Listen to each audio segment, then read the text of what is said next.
Hello and welcome to episode 19 of the Getting Earlies podcast. Today I'm joined by England captain, St Helens captain, Rugby League ambassador, Jodie Cunningham. Welcome to the podcast. Hi, yeah, thanks for having me. No, I'm not actually England captain, just throwing that out there. Don't want to steal that off my best mate. Emily Rudge is current England captain, but yeah, St Helens captain. Rugby League World Cup ambassador. So I've got a lot going on at the minute, but really exciting and good to be here. You're gonna have to blame Google for that one. I double checked. Oh, that's fine. I double checked it today, and because I had to just confirm a couple of things, because there's a couple of links that I wasn't too sure myself. So I was like, well, I'll just double check these because the last thing I want to do is get it wrong. And the first thing anyway, welcome. How are you? Yeah, really good. It's a big week for us with the international on Friday. So yeah, just all things go for that. And got a few training sessions left before the big game, but just excited. Yeah, and as we kind of had a brief conversation, you're playing Wales on Friday, and I told you to be gentle with them because rugby league I don't think is our strong point, but rugby union we are strong and quite strong at that. But rugby league is forever growing at the moment.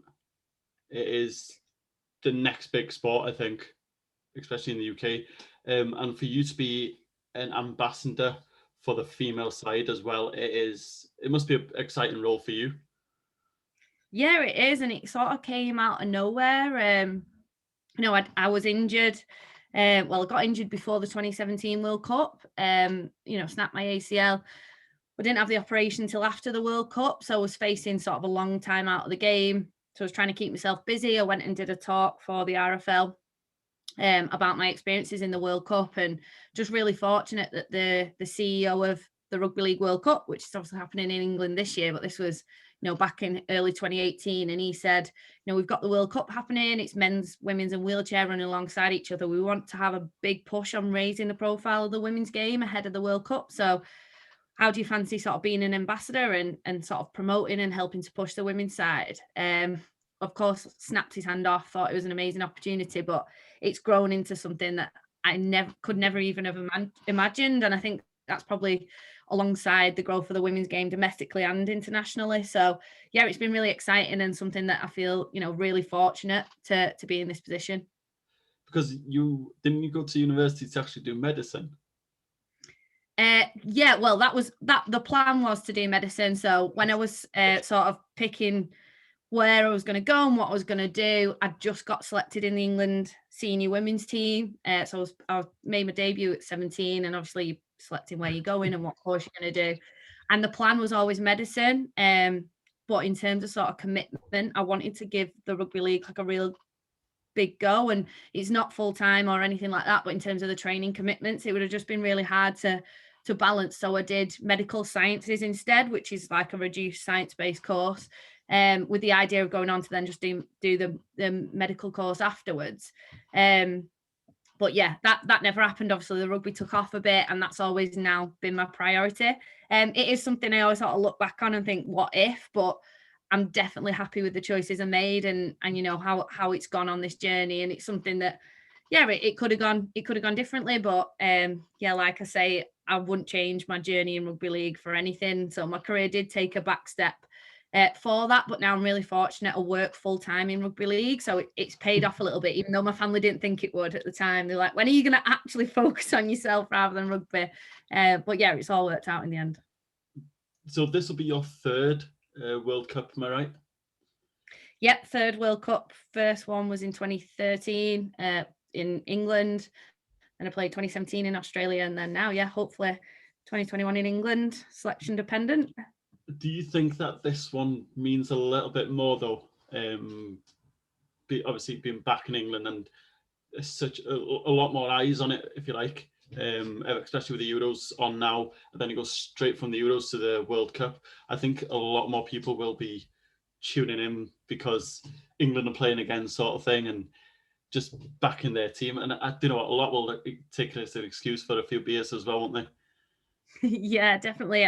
I think there's so many reasons why this one feels bigger than ever before. I think, for the women and obviously for myself personally, it's going to be the first time that were, equal participation fees, first time prize money, that huge steps for the women's game in that respect. The stadiums were playing in, double header final with the men, all these things are first for the women's game, which make it more special. In fact, it's going to be all the games are going to be streamed or live on the BBC. Again, another huge step for the women in terms of getting it on terrestrial TV, free to air, where there'll be people who just tune in and don't even, don't realize they're just flicking through the channels. They see it for the first time. So it's getting those new eyes on it. And I think, like you said, it's building on the momentum from the Euros, but not just that. I think the fact that, we didn't have live sport. People couldn't go and watch live sport for so long. There were so many seasons cancelled. Our domestic season was cancelled in 2020. So I think people have realised how important sport is to their life in whatever way, whether that's playing, coaching, watching on telly, watching live. I think people have realised how important it is, and you don't realise that until it's gone. So I definitely think that momentum's built in terms of that real desire to just want sport in any way, shape or form. So I think the World Cup will be a big celebration of that. I think the Euros, you can see everyone's just so excited about it happening. Hoping that momentum then builds into the World Cup with some fantastic opportunities to watch rugby league and a World Cup. So like the best of the best playing, probably in areas that wouldn't necessarily get a World Cup in other sports, the likes of Warrington, St Helens, who are massive rugby league towns where they won't maybe necessarily have too many opportunities to have world-class sporting events taking place in their town. So I think that's another reason why, these people who are getting behind this who maybe won't get those opportunities otherwise. Yeah, and you mentioned St Helens and Warrington there. Only a couple of weeks ago, you captained St Helens to the Challenge Cup final and won it as well. What was that like? Because obviously the build up for it and everything, and obviously all the protocols and stuff that's been changed a little bit now, that it's not the same. You can't just turn up and all these tests and stuff you've got to do as well. What was that like though? First of all, with the setup and then obviously winning it. Yeah, I mean, it felt a long time coming, I'll be honest. Like for us as a St Helens women's team, I think we've felt for a while that we've had a squad more than good enough to win some silverware. But in 2019, it just didn't quite happen. We got knocked out in 2 semi-finals. Obviously, 2020, we felt really ready. The squad looked really good. We'd done all our pre-season, and then the league got cancelled the week before it was due to happen.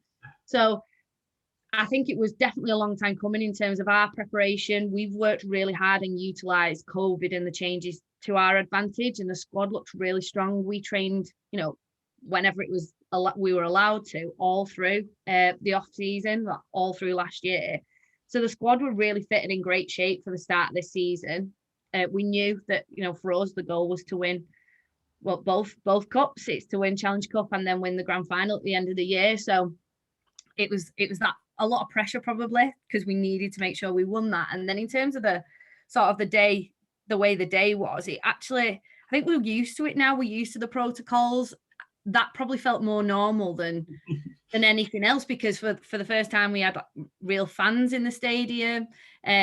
Obviously there was other matches going on. There was a lot of buzz around it. So actually it felt more normal. And I think, the RFL did an amazing job of making it a really special day. We had the red carpet out where we had, people who were being introduced to all the players, and there was the cup and all the fireworks, not the fireworks, the fire being shot up at either side of the thing, and all the footage and the coverage on the BBC. I just thought it was fantastic. And yeah, I've watched that trophy lift a couple of times because that moment was just everything, so much emotion all in one go. It was like that, relief, I suppose, that we've done it, we've got there and we've done the job. But then just absolute pride in the shirt, pride in everything the girls had done, because they worked so hard and really deserve that. So yeah, that trophy lift was really, really special moment, and yeah, something that I'll cherish for my whole career and probably long after as well. Managed to get my family in the stadium to watch it as well. So yeah, it was an amazing day. It's not just that, it's also now on the walk in the tunnel. The big photo I saw been posted the other day. That must be special as well. Yeah, I think that was really classy by the club. We didn't know that was going to happen. we didn't even think about it. To be honest, I think all your focus is on just performing and winning the game. You don't really think about what might happen afterwards if you do win it, because a lot of it's quite new for the women. In terms of the Challenge Cup, I've technically, as a player, I won it 4 times as Statuith, but it didn't have that same feel to it then. The way the women's game was, it was nowhere near as professional. You know, the Challenge Cup didn't feel like what the Challenge Cup, you know, I love watching the men's Challenge Cup. Yeah. And it's got so much heritage and it feels so special and means so much to the players. It didn't really have that feel about it until the Women's Super League formed and everything just stepped up at another level. So it did feel real this time. It felt like winning a Challenge Cup. So then for the club to recognise us in that way and, you know, like I say, put that picture of us when we lift the trophy and everyone's cheering, for that to be on the wall now permanently in the stadium is a brilliant mark of the respect that they have for the women's team and how much they're sort of backing us and getting behind us. So yeah, that was brilliant to see. Because it actually brings a bit of unity into the club as well, doesn't it? It's not just the women's are playing, the men's are playing. It actually brings that thing, the unity in. And obviously the men are playing next month in the Challenge Cup as well, which I've tried to get tickets for, but obviously they're like gold dust, and they, you know what I mean? Like gold dust. We were discussing it because they've just upped the capacity because of being as part of the trial thing. So actually, you might be able to get all the tickets now, because I was the same. But yeah, you might be able to get some now. But I completely agree. It's that unity in the club, and I think a big show of that as well is the captain's run we did before the final. Christian Wolf, obviously the Saints men's head coach, actually came and spoke to the girls and just gave us like a good luck message, just saying how proud the club are of us and how much we're inspiring sort of young girls and the people of St Helens with everything that we're doing. And he had his young daughter there, and I just thought it was a lovely touch for him to take out time out of his day to come and, you know, give us that little motivational talk. And I think that is just a big sign of how as a club we are unified, and it is brilliant. I think everyone's starting to see now with the women's game that, you know, growth in the women's game is just growth in rugby league. You're attracting new audiences, new players to the game, new families, spectators to the game, and also looking at like the commercial and marketing aspect of it, you're also attracting new people in that side of things as well. So yeah, it is brilliant to have, you know, these, you know, people you look up to and you watch that, you know, I watch from home. I'm a massive Super League fan, and then, you know, you're there and you're sort of on that level playing field with them in the club, and it's just brilliant. You know, from a massive fan, it's amazing to see. We have to pinch ourselves at times. You know, Pip, who you know and train well, she's a huge Saints fan and always has been, like die-hard fan. So sometimes like I'll watch her and just think, wow, like she's just living a dream with all the things we get to do as part of the club. And it's brilliant that the Women's Super League now and the way it's growing, it sounds so corny and cheesy, but it's genuinely making dreams come true for so many young girls who sat in the terraces of their club could only dream of possibly playing for their club, wearing their kit one day. And now it's happening, and it's a reality for so many people. Yeah, and as you say, it's a growing sport as well. And I think the women's sport in general is just growing and growing and growing. Like the football now, they've got the Premier League and stuff as well. And every sport is, as we mentioned previously, just off there, the Katie Taylor now making millions. She's obviously starting to equal out the pay with the men and stuff like that. And I think it's only a matter of time before it becomes like a complete normal. Like we'll be going to fill stadiums to watch a women's challenge cup final, and it's not to be like a strange thing sort of thing, if that makes sense to you.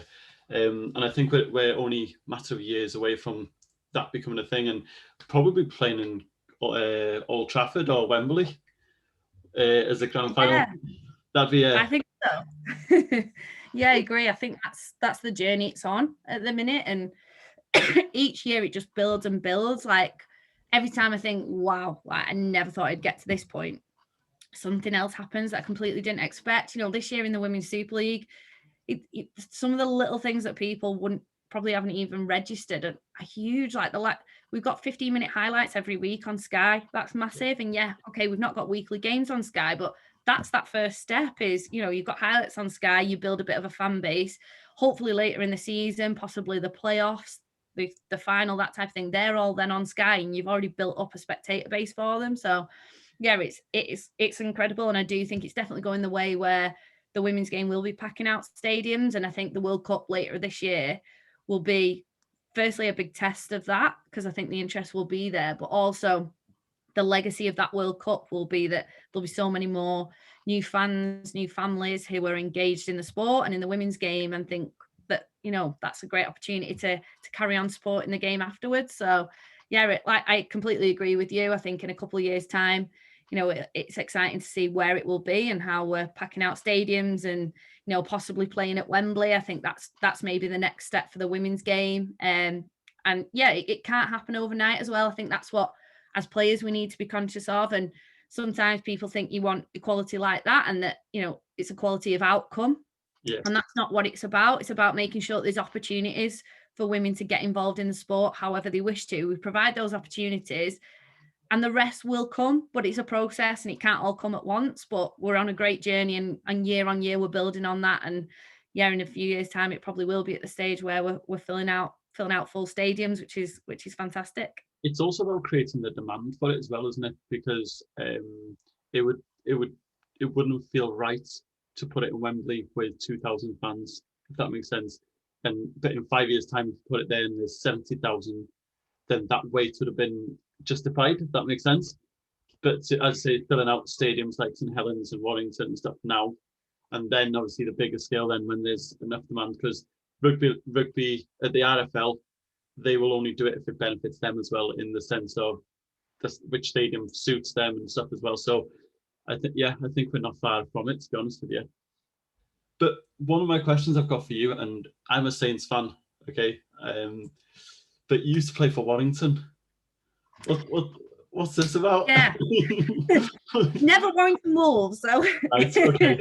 It wasn't. So this was sort of before there was any Women's Super League. Right. You know, I live in Warrington, grew up in Warrington. So when I started playing at school, so I wasn't like, when I was a really young girl, right, okay, I wasn't like a fan. I didn't watch the game, even though obviously Warrington's a big rugby league town. It wasn't until I started high school, so sort of 12 years old, they wanted to start a girls team. So anyone who was like relatively sporty, they just got on board. So yeah, Emily Rudge, current England captain and teammate at St Helens, she had played with the boys when she was younger, so she was like really keen on us getting a team together. So yeah, we started the team at school, and then it was like we had to travel to like Rochdale, because I loved it. I just fell in love with the sport straight away. It was then like we wanted to play more outside of school, and the closest girls team was Rochdale, which, you know, we didn't drive obviously, and our parents were having to take us there, you know, rush hour traffic, all that type of thing. It was a bit of a nightmare. But we had a group of really talented girls at school, because, you know, we went on and we were national champions at school level. So we had all these new girls to the sport that wanted to play more. So yeah, we basically made like a Warrington girls team. And again, went on to be really successful with that. Had, you know, multiple people selected for the Northwest representative team. We went on to be like champions of the sort of girls club level as well. So yeah, there was like a Warrington women's open age team, but it was, you know, relative to what it's like now, it's very amateur, and it was no association with Warrington Wolves. So yeah, I played for them for a couple of years, and then we needed feed, like as soon, it was a shame really, because the Warrington girls team we set up, we had a couple of year groups, but then once they sort of went up and were open age, there wasn't that feed coming through then. There just wasn't the girls playing, which was obviously really sad. And as an open age team, you need the young girls coming through, because as you lose players, as players retire, you obviously need to fill in that talent. So we made a decision as a club that we would move to Thatto Heath, which an amazing amateur club in St Helens, who had, you know, every single girl age group moving up. So I had a fantastic girls set up there, loads of girls who, you know, in a couple of years' time would be looking to play open age rugby league. So yeah, we sort of joined with them, became Thatto Heath. And it was amazing. I loved my time there. We were really successful. And then when the Women's Super League started, obviously transitioned over to be St Helens, which, you know, is something that I didn't even really think about as such when it became. I didn't realize how big the Women's Super League would be, and I didn't really consider what, you know, my family are big Warrington Wolves fans, and it was just one of those things that, yeah, I'm playing for St Helens, but I'm playing for the women, and I didn't sort of see that link too much with the men's team until I was completely bought into it. Like, they took me on when I just, like when I mentioned my injury earlier, I'd just done that. So when the Women's Super League formed in early 2018, I'd just had my ACL reconstruction. So I didn't know what they would do about me. Just say, sort yourself out. When you're fit and ready, come back to us. Which they easily could have done. They had no loyalties to me. But they didn't. They supported me all through my ACL reconstruction, the rehab I had to do afterwards, with fantastic support from the world-class physios at St. Helens. And I came back fitter, stronger, and better than ever. And I can't imagine going through that process without the support that I got. I would have just been so lost. So for me, that was a game changer, because when I really, really needed support, the club were there for me in a way that I could never have imagined. So yeah, it's mad, that shift that happens, and it's I suppose a loyalty thing. Warrington Wolves never had anything to do with us when we played in Warrington, and now I've fell in love with the club of St. Helens, which I never thought I'd say, I'll be honest, but I really, really have fell in love with the club, and the fans, the support we get as St. Helens women is just incredible. And it brings a tear to my eye at times, because I just never even considered the way the women's game looks now and what we get playing for St. Helens. I just never thought that would be a possibility in my playing career. So yeah, I do have to pinch myself at times, especially the nice comments after winning the Challenge Cup, that type of thing. It's been an incredible journey, and I've loved my time at St. Helens, and hopefully got many more successful years to come. I was just about to say, you said loved, and that's a past tense, and I was like, you're not going to announce that you're leaving now, are you? No, I think people are going to have to wheel me off the pitch. I think the club will be begging me to retire, because I'll be 40, 50 years old still trying to play. But yeah, it's a tough one, because I'm getting towards the big 3-0, which is, I think when you play sport, is quite a scary number. I'm not bothered in terms of personal life, and don't really care about age, but from a sporting and career, rugby league career perspective, it's actually quite daunting reaching 30, because I think that's when people do start thinking about, oh well, are you going to retire soon? You've got this big World Cup, is that going to be the end? And I'm not ready for it to be the end in any way, especially we're just starting to see that real recognition of what the women's game's about. The last thing I want to do is then do one and retire. So yeah, my plan is to stick around for another good few years. If the club will have me, and if England will have me, I'll be sticking around for a good few years to come. Hopefully another World Cup after this one. But obviously it just depends how the body sticks out. But my plan is absolutely not to retire anytime soon.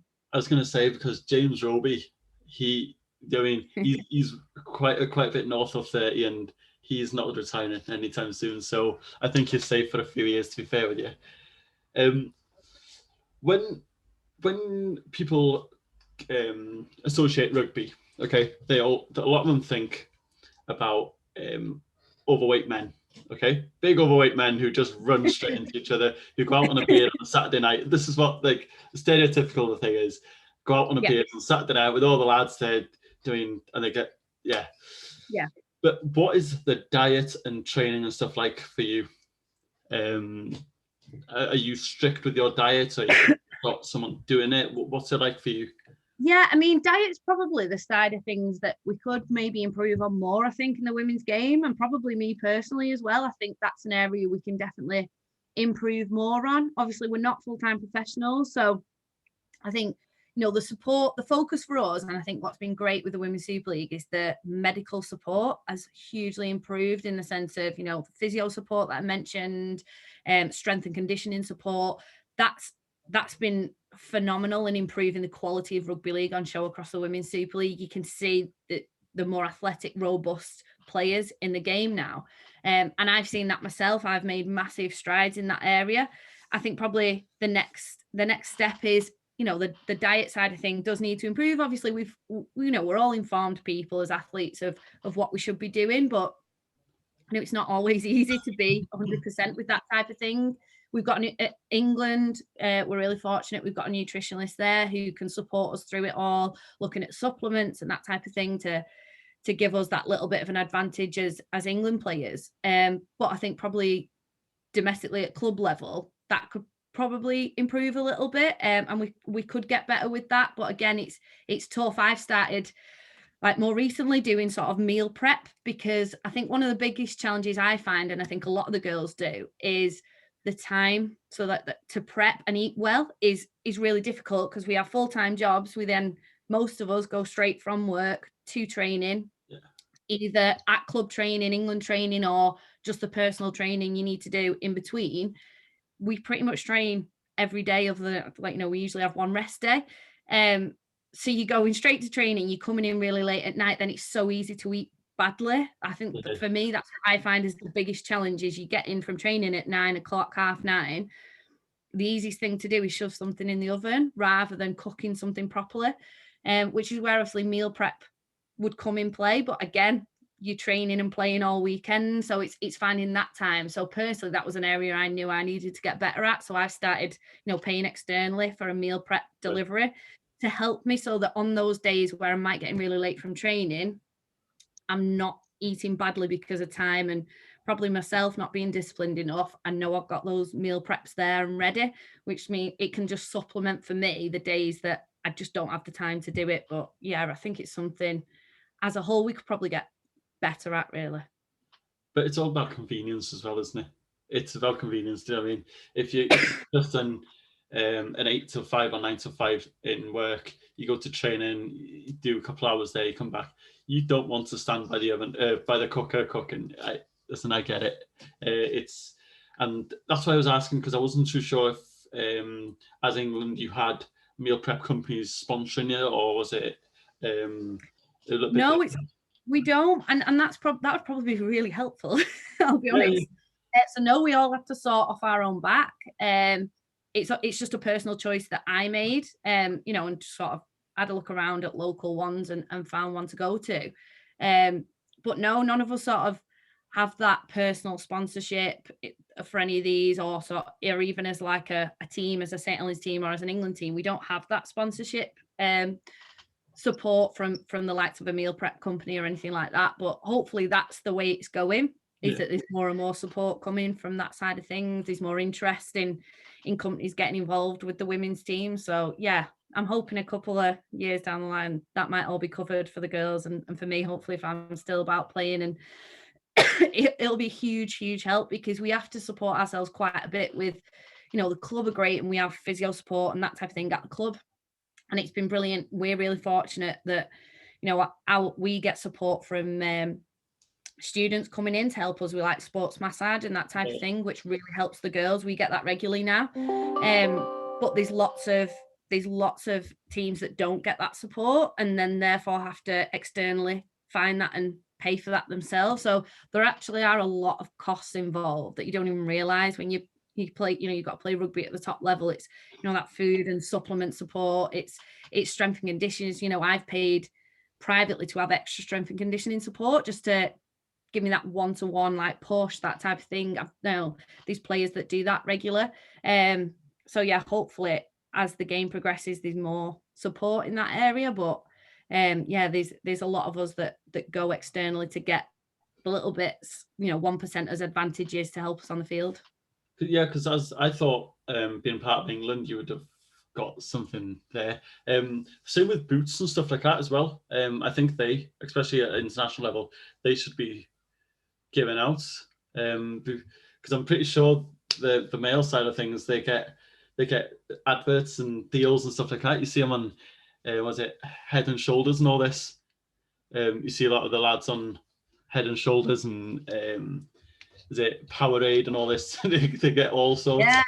Yeah. I mean, a couple of boot sponsors would be nice. I think what is happening more, which is great to see, is there's a couple of the girls who have personal sponsors. So as a club, like we have, each, like same as the men's, each player is sponsored by a company, particularly, some of which is companies that know the individual personally, others just people who've got in touch with the club.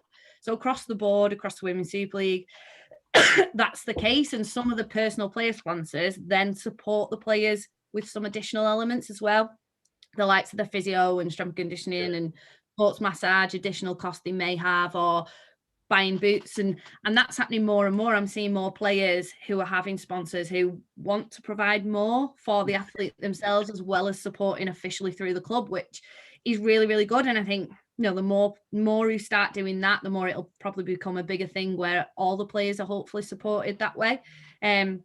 I need a new pair of boots for the World Cup. I'm trying to hold off. So if anyone wants to buy me a pair of boots, more than happy. But no, I'm only joking. It is one of those things that I think comes with the added profile and growth of the women's game. So we're seeing it a little bit now, and hopefully see that a little bit more in the next few seasons. Yeah, it's one of them where, like, my little brother does boxing, okay, and he's just turned, he's nearly 17 now, and he's found sponsors for his shorts, his kit, and everything already. And I'm like, how are you doing this already? Where have you got this? But yeah, if anyone's listening, wanting to sponsor Jodie some boots, we'll be looking into them. So as a player, when you're sat in the change rooms, what goes through your head? Because nervous and excitement is the same thing, perceived differently.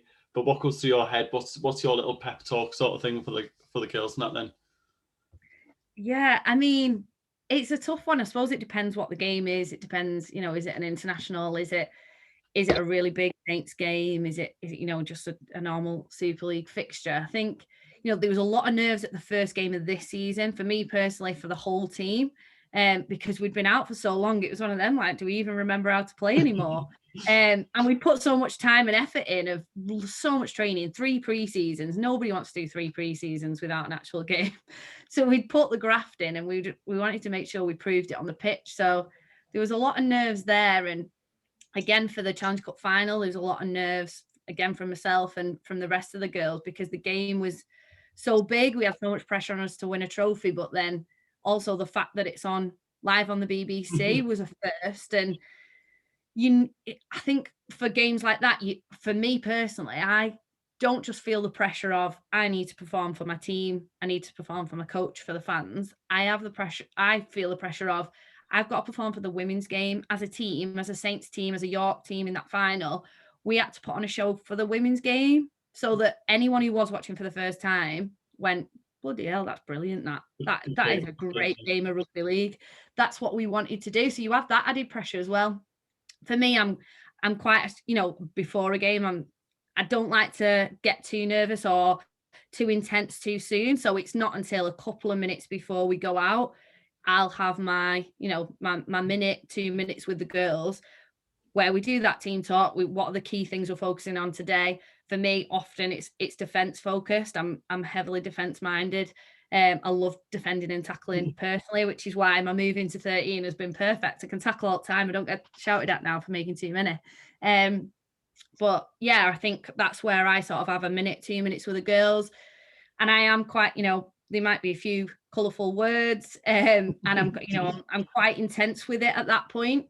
But don't like to get like that until just before game, because I think some of the girls get too nervous. If you get intense really early and start to play the game before you're ready to, start to build up that intensity before you're actually ready to go out, you can actually waste a lot of your energy. Yeah. So yeah, it's usually just before, and then it's that intense time of just trying to get the girls up and ready and confident as well. Nobody wants to go into a game not feeling 100% about themselves. So yeah, I'm all just about building confidence in the girls. And sometimes you fake confidence. I know, obviously I was a fullback for years, and I probably faked it at times. Probably times where I doubted myself internationally, maybe, went into 2017 World Cup. I hadn't played a game all year since my injury. It was my first game was playing in a World Cup game in Australia. So, for me, I sometimes used to fake that confidence to make sure the team felt confident in me. There's nothing worse, especially I think in a position like fullback. If your fullback's going, oh, I'm terrified. Oh, I don't know. I'm going to drop every ball. Nobody wants to hear that. I want the team to go, no matter what, Jodie's got it. She's sorted. If the ball goes up, she's fine. If someone breaks, she's fine. She's got it. And so for me, I think a lot of what I do is quite conscious of, I need to show that I'm really confident for the girls to have confidence. And I think that's across the board. We've got lots of leaders in the Saints team. It definitely does not all fall on me. Emily Rudge, we mentioned, as England captain, is a fantastic leader. She does a lot of that motivating as well. We've got loads of senior players in the team. Amy Hardcastle, seasoned international, fantastic player. So we've got lots of people for the girls to look up to and lots of leaders in that team. So for me, yeah, there's always a little bit of nerves there, but I like to perceive it, like you say, as excitement, because I'm so ready to play, and I'm so excited about playing, and having that year off as well, and the time off I had to have with injury. I just appreciate playing and the opportunity to play so much more now, because you never know when it's your last one for whatever reason. It might be injury, it might be last year, the full season got cancelled. You don't know. You can't take it for granted. So for me, I just like to enjoy playing, and that's what I always want the girls to do as well, is just enjoy being on the pitch. We're not full-time paid professionals, so you're here through choice. You put yourself through the horrible fitness sessions we do. Our coach Derek Hardman, he put us through an awful session on Sunday, and you do that because you love the game and because you want to play. So make sure that when you are on the pitch, you enjoy every minute of it. Yeah, you mentioned having confidence as a fullback. It's one thing I never did, because I used to play rugby union in throughout school, play football on a Saturday and rugby on a Sunday, Yeah. and I'd end up in fullback. I hated it. That ball comes into the air, and you just see one of their props or the second row burst through, and you're like, "This is getting dropped. This is getting dropped." So when you were saying that now, I was like, shit, this is on me here. I know exactly what's happening here. So yeah, I could definitely resonate with that. But somehow ended up in second row from fullback, so I don't know how that works. But yeah, I really enjoyed. And it's about having that first tackle as well, isn't it? Straight from kickoff or whatever, you get that first tackle out the way, and then you're like, right, because there's nothing worse than going in half time and seeing someone with not having any muddy knees or anything like that. Like, what have you done all game? I know. Yeah, I completely agree. And fullback's a very lonely place. Don't get me wrong. It wasn't easy for me. And I have that empathy now for wingers, fullbacks. Every mistake you make in those positions, it's just so obvious. It's so exaggerated because it's a high ball going up. It's so obvious that mistake's been made, or it's a one-on-one tackle, someone's broke through. So they are usually crucial involvements. And when you say about, getting involved really early and making that first tackle or taking that first carry, that's often more difficult for wingers and fullbacks as well. Like you have to wait a little bit. So there's more anxiety and tension that builds up before that first involvement, which, you went fullback to second row. I've gone fullback 13, so not too different. But that's one thing I really like about 13, is that as soon as I get on the pitch, I can pretty much get a carry and get a tackle in. So the nerves are gone, the confidence is there, and you crack on. So yeah, it's definitely fullback's one of those positions that's fantastic, and you can be the hero and make amazing last-ditch tackles and score or set up loads of tries. But equally, you can be the zero as well and drop a few crucial balls that give really good field position and potentially you concede some tries off the back of it. So yeah, it is a very pressured position, and I'm always conscious of that with all of our players and the teams I play in, is that you've got to take that into account with when mistakes are made, that actually that's a really pressured position they're in. And would anyone for me, what I always used to say to myself is, I've been picked to play this position because I'm the best person to do that right now. For whatever reason, that coach believes I'm the best person to do that job right now. And therefore, if I drop that ball or if I miss that tackle, any other person would have also dropped that ball and missed that tackle. But I'm here because I will make up for that in one way or another, whether that's with my defense, my communication, I might set up a try, out the back, whatever it might be. I had to, the way I got through it and brushed off mistakes was that I was the right person selected to do this job. So if I make a mistake, that doesn't matter because someone else would have made it too, but I'm going to contribute and make up for that mistake. So that was just the way I used to do it anyway, in my own head. Whether that was right or wrong, whether I did make up for mistakes or not, didn't matter. That was sort of my way of getting over it. Yeah, I wish I thought like that. I used to fake injuries and come off. I like that tactic. It was less hassle. There's been a couple of times where I've gone into a tackle and held my leg, or like, nah, coming off now. I'm done. The worst is when it's really freezing cold, middle of December, and the ground is solid, and the first tackle, and I'm so glad I don't play rugby anymore. But this might be the next thing for you. Would be heated pitch. Have you seen that some pitches have got like obviously heat underneath them, so they don't have they don't freeze over, especially that'd be nice. bigger stadiums. So it might it might be a different scenario come this winter. Sorry. Yep. One of the questions that we got asked, by the way, was, what's the toughest game you've played in so far? Wow, the toughest game. As a personal for you, and then Yep. as a team. Obviously, I mean, you've played for England numerous times. You've played in more finals than anything else. But what has been your toughest game as a from a personal point of view? There's different ones for different reasons, because there's some that were tough, you know, like physically tough. And when I think of like physically where you just have nothing left, I think straight away I go to the semi-final in the 2017 World Cup against New Zealand, and they were just so physical. And I was playing fullback in that game. Every time I got the ball out the back, I couldn't even look up. By the time I'd looked up, I'd been absolutely floored, and it was like you were being hit by a train every single time. And that, across the board, I think every single player in the Kiwi squad was just strong, athletic, but also really skillful. And that game was really tough. We were in it at half time. I think there was maybe 1-2 tries in it at half time, and then they just ran away with it in the second half, and it was just their physicality just took it away from us massively. And I don't think I've ever made or attempted to make so many tackles at fullback, because they were just so physical and were breaking through us, and then we had nothing left in attack. So that was one of the toughest games physically I think I've played in. But then some are tough mentally to like deal with at the time. And with that internationally, I go back to probably 2013, playing Australia. I think in the 2013 World Cup, I genuinely believe we could have won that. I really do. Like, we had a fantastic squad, and we played Australia, who went on to win that World Cup.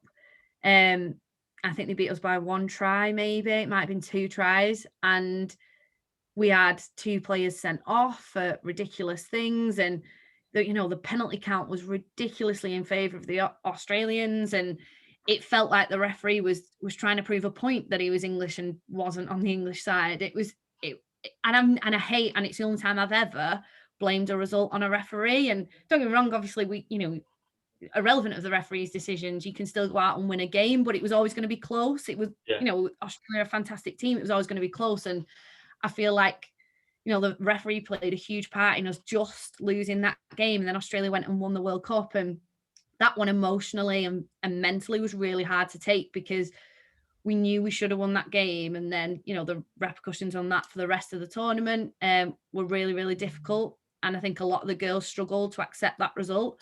And then probably domestically for St. Helens, I can't go away from the 2 semi-finals against Leeds, where, last minute of the game, we were ahead, both games we were ahead at half time. And then just last 10, 15 minutes of the game, we just lost concentration, got nervous, started trying to win the game twice. And made some mistakes, which they capitalized on, and then scored tries in the last minute to take it away from us twice.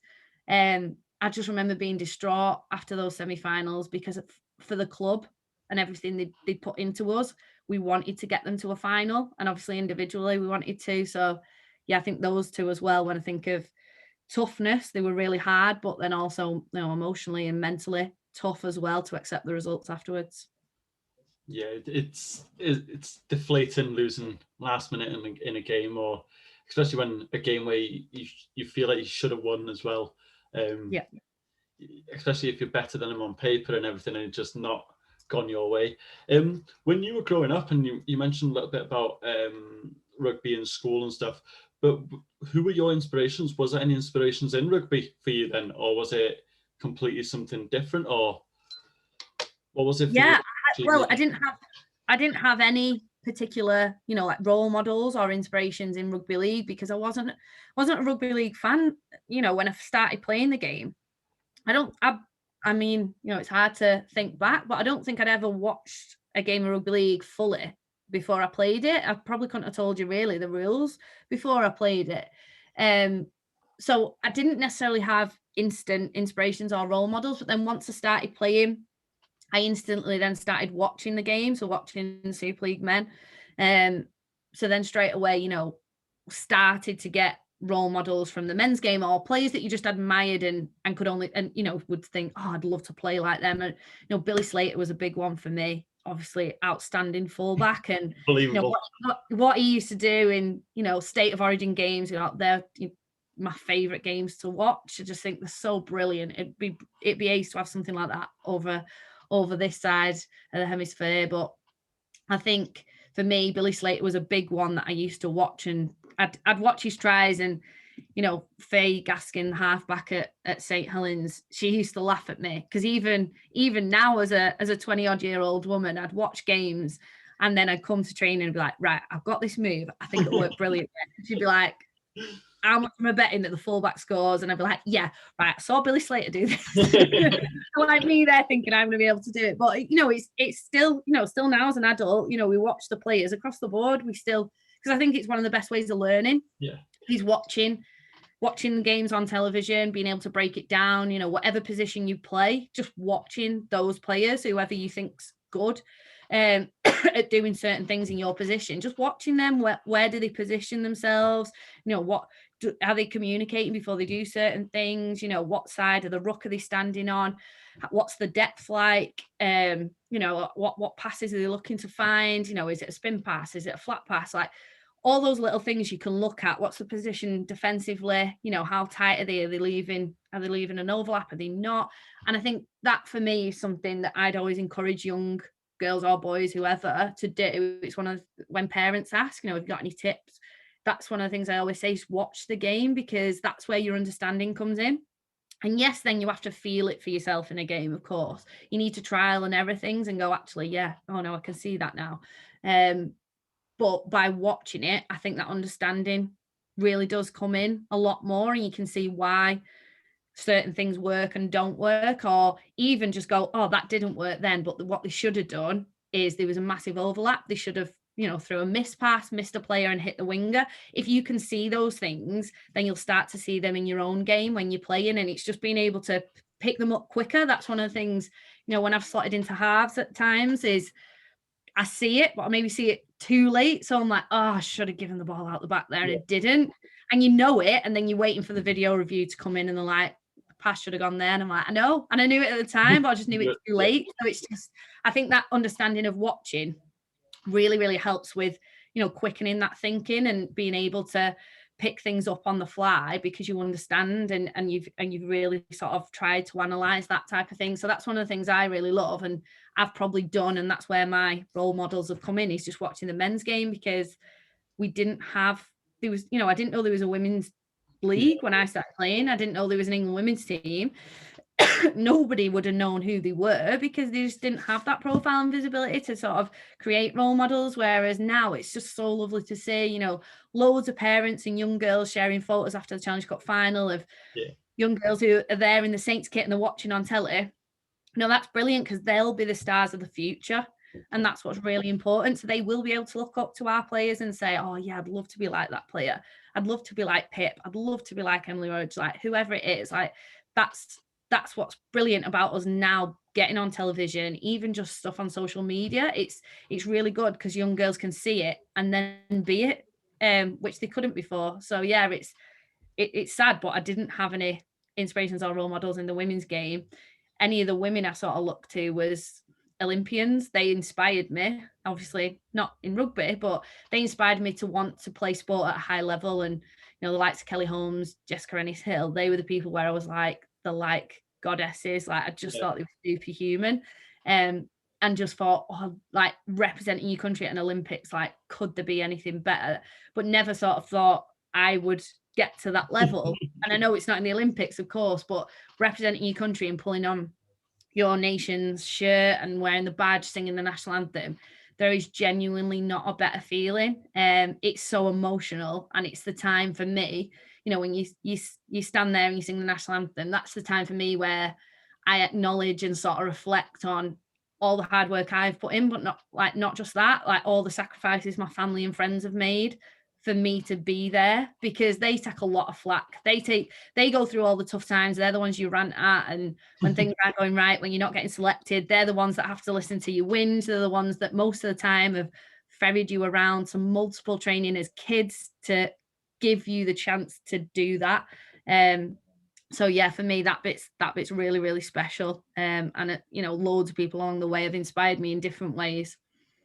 Do you think it's a little bit surreal that in maybe 5 years' time, someone might be, or even before then, will be watching a video of one of the tries you scored on YouTube, a younger generation going, right, going to training on a Thursday night or something, right, I've seen this happen. Do you not think that'll be like a bit of a surreal moment for then for you to be watching it on BBC and then like, wait a minute, that's my move, that. And then Billy Slater will be going, wait a minute, she's copied that off me.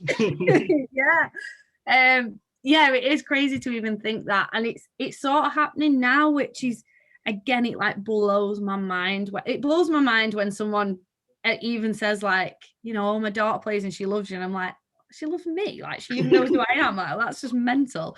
And it's happening loads to all the players across the board, all the Women's Super League players, all the England players are getting loads of young girls inspired and wanting to be like them, getting their names on the back of the shirts and saying, I want to scrum at like this player, or I want to do this, which is, it's so nice. And it's like, even now I was talking to one of the girls who's training with St. Helens, and she plays under 18s at Thatto Heath, but is training with us because she's a great talent and hopefully, will be a St. Helens women's player in a couple of years to come. She's training really well. She's come on loads. And she was saying, oh, I think I've got a pair of your old England shorts. I think, because I took a load of England kit to the club and to Thatto Heath to just like, look, I've got all this kit. If any of the girls want any of it, great. If not, chuck it in the charity bag. It's absolutely fine.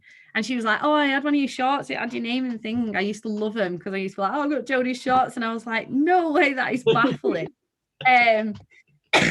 But you don't realize that that probably did happen a few years ago, but you wouldn't be aware of it. Whereas now it's happening more and more with young girls being inspired by the women that are playing the game and wanting to be them in a few years' time, and that's just brilliant, and probably something that we are more and more aware of, that we are role models and that we do need to set a good standard and a good example for the young girls to come, so that they can be proud to wear the shirts that we've worn in a few years' time. And yeah, it is crazy because I've probably been playing the game a while now, so there's a few young girls that I spoke to years ago where they were like, oh, I love seeing you for England, or I've seen this and that and the other, and I can't wait to play one day in the women's game. And then they actually are playing now, and it makes me feel old, but it's also brilliant as well that they've stuck at it and they've obviously had a talent for it and kept at it. And that's what we need. The way of growing the game is growing grassroots rugby league. That's the most important thing. So we need more and more girls playing the game. So if each one of us can inspire just one other girl, then absolutely amazing. And the only way of us doing that is getting more profile, more visibility, and that's coming year on year. It's coming more and more. So yeah, I've got no doubts there'll be an influx of loads of young girls that have seen the players who are playing the game now and wanting to be like them and wear their shirts. And I think social media has a benefit in that side. A lot of it, I see negatives in social media, but stuff like that, you also can see a benefit in raising awareness and raising a profile as well, that people can follow and see what you do day to day, and they see this, that, and the other. And I think if you use it correctly, then you've got a great platform for the next generation. And I think a lot of the professionals do use it correctly. And I think that the next generation should be following the right people in their footsteps. Does that make sense to you? Rather than follow the X, Y's and Z's of influencers and all this. But we won't go into that one.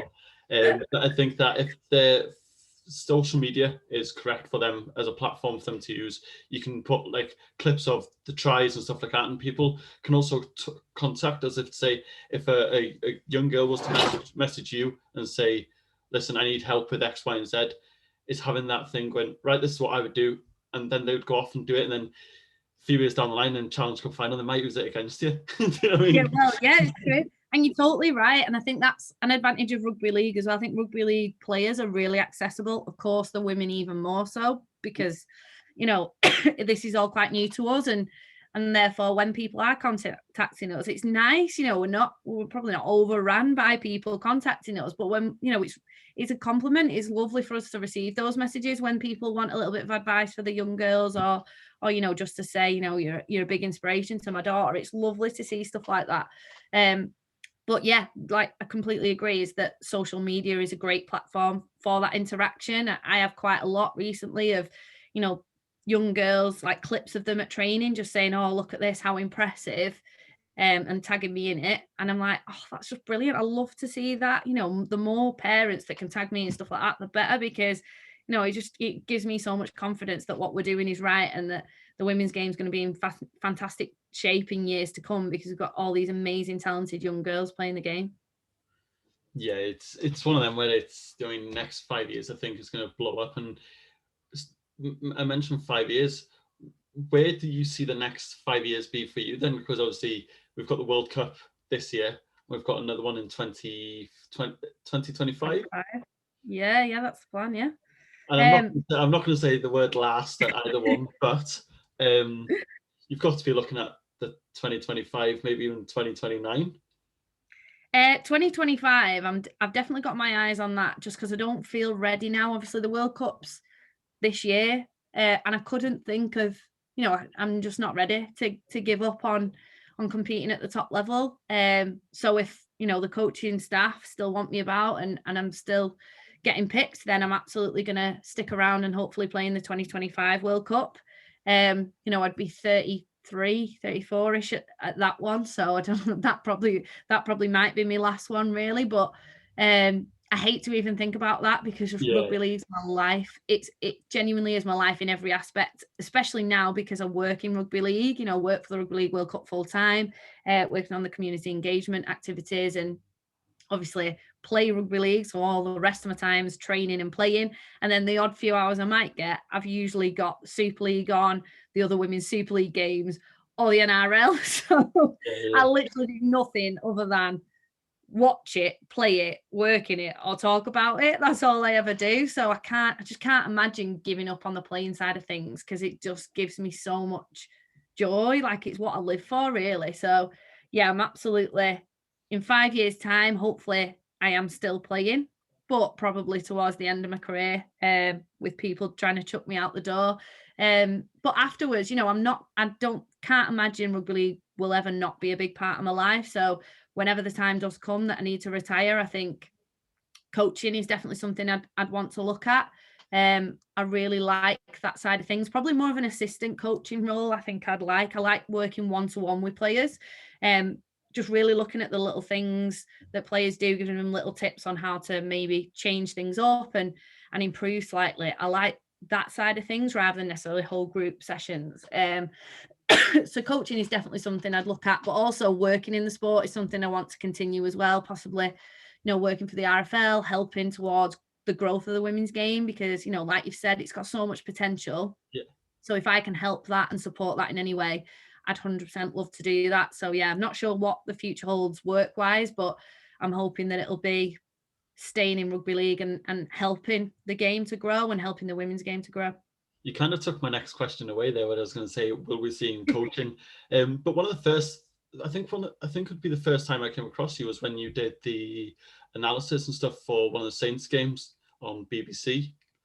And I remember I was sat in my mate's house, and his dad's then lifelong St Helens fan, die-hard St Helens fan, and went away, and the takeout was, do you know what? Jodie Cunningham spoke really well there. That was really well broke down. And that's when I said to him, I'm going to get her on the podcast. And he started laughing. So I can definitely see, should be definitely seeing you more on the TV as well, breaking down the analysis side of things. Yeah, I do love doing that, actually. Like I say, it's something I've done as a player at home. I'll try and break things down just for my own understanding and to improve myself as a player. You do it naturally. I think everyone probably does it in the living room. They're watching and they'll be like, oh, that player should have done this or whatever. So then when I got asked to do it first time, I did it on Sky for the first time in 2018, I think it was. And it was International Women's Week, and it was the launch of the Women's Super League. So obviously got me on, I think it was Huddersfield against Wigan, I think it might have been my first game. And I had no idea what I was doing. I was so scared. I said yes. It was like 2 days before I was supposed to do it. They were like, "Oh, will you do this?" I was like, I said yeah, and then I got off the phone and thought, what have I said yes to? Like, I have no idea. I've never been on telly before. I don't know what I'm doing. And I literally, up until the moment I was actually on there and doing it, I was like, I really want to pull out. I really want to pull out. I just want to do it. But I loved every second of it, and I was probably awful in my first one, I'll be honest. But I loved it and thought I want to do this more. Like, how can I get more opportunities to do this? And then didn't really do anything until the following year. Got asked again, and then sort of spoke to them. Was Brian Carney was saying that, have a word and say that you want to do more, because I think you've got some potential to be okay, like pretty good at this. So spoke to them and got to do some commentary. So obviously not on screen stuff, the commentary, and did quite a lot of the Toronto games. When they were in the championship, but their games were sort of on Sky.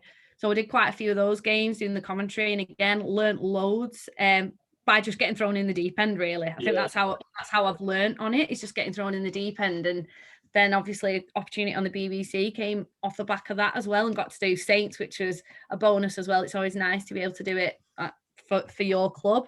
And absolutely loved it. I was with Sean Wayne, and who I was actually pretty starstruck, I'll be honest. Like, I just think Sean Wayne's amazing. So I was like, oh my God, I'm going to be on with Sean Wayne. What am I going to do? What am I going to say? But then it was amazing. Yeah, it was brilliant, because whilst the game was going on, obviously stood with Sean and just listened to him break the game down as well was really nice. And I'm right in thinking he's still the England captain for the World Cup coming up, aren't I? Sean Wayne's the head coach of the captain, manager. So he's still head coach of the men's team, obviously taking them into that World Cup. It'll be his first run out as England coach, obviously, because there was no internationals last year. So it'll be his first run out on Friday. So it'll be really great to see sort of his influence on that England team. And I just love his honesty as well. I just think he's brilliant when he gets asked questions. He's really honest with his opinions on players, and why he chooses certain players and his reasons for that. I think he's brilliant. So I think it'll be really exciting to see where he can take the England men, because in 2017 they were so close. They were an ankle tap, literally an ankle tap away from a World Cup win. So I think he's got a great squad there, and I think his influence on that squad will be massive. So hopefully in the World Cup we can not just have an England women win, but England men and England wheelchair, I think, are definitely in with great shouts of winning their World Cups as well. So imagine what that'll do for Rugby League. 3 England home victories in a World Cup will just be unreal. Well, you've just written it for you now, and there's no pressure whatsoever now. But how do you fancy it? How do you genuinely fancy your chances this year? You must be up there with the favourites. I mean, we probably wouldn't go down as favourites technically on paper. Australia and New Zealand are fantastic teams, and we can't, and not even just Australia and New Zealand, Papua New Guinea, they were fantastic when we played them in 2019 at first, the first test match that we played in Papua New Guinea, first tour of Papua New Guinea. And there's some quality teams there. Brazil and Canada, we've never played before, so we don't really know what. Canada, we've got more of an idea, but Brazil, we've got no idea what they'll throw at us, because it's the first ever World Cup. We've got no sort of footage to analyse of the Brazil women's team. So it's going to be really tough. I think the group that we've got has worked well. I think, it's probably the best we could have got. It's exciting. And also we've avoided Australia and New Zealand in that group. But are relevant, we're going to have to play either one of those in the semi-final, you'd imagine, because you'd like to think they'll probably finish first and second in their group. So it'll be a tough run.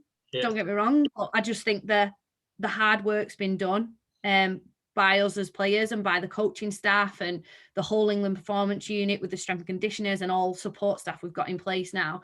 All that journey started off straight as we got back from the 2017 World Cup. Never before have we had so much prep work. Usually there's quite a lull after a World Cup, and you don't really start talking about the next one till a year or two out, whereas with this it's been completely different. All the work started and the planning and the conversations were all on 2021, early 2018. That's what all the talk was about. And we've got Craig Richards, we've got a new coach in, and he got a lot of young girls in in 2018. There was a massive change in the squad. And I think that was beneficial because they've now had, multiple years in an England setup with experience around the players, what's expected of them.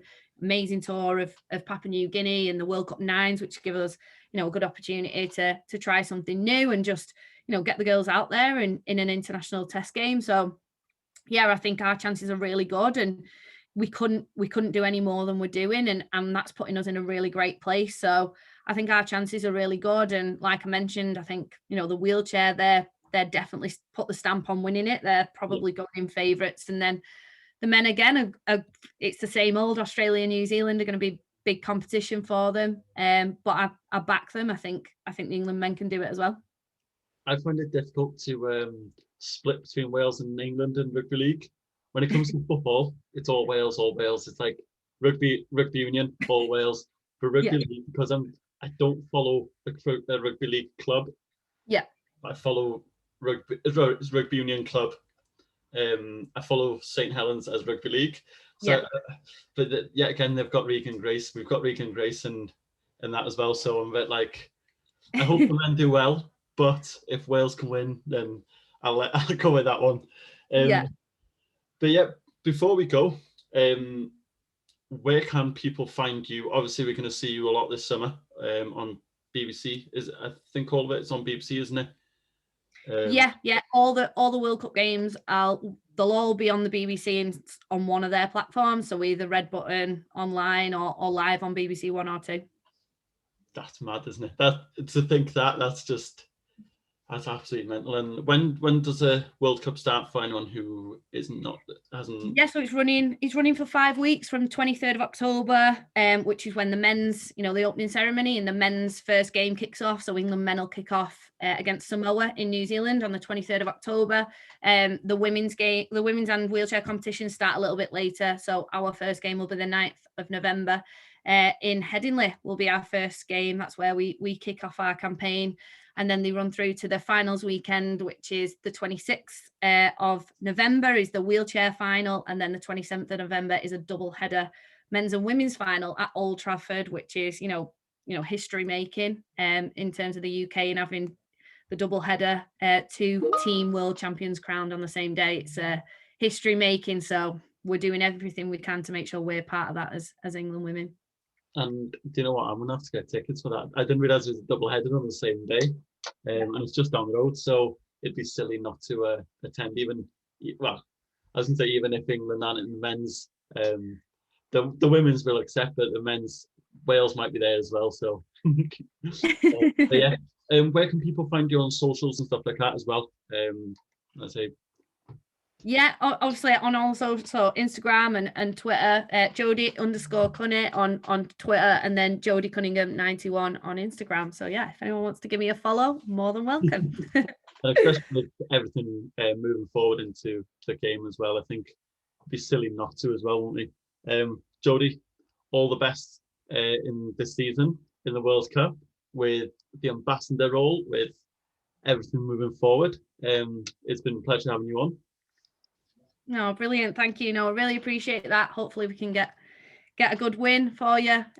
Even if you are a Welsh fan, hopefully you'll be cheering on the England women as well on Friday.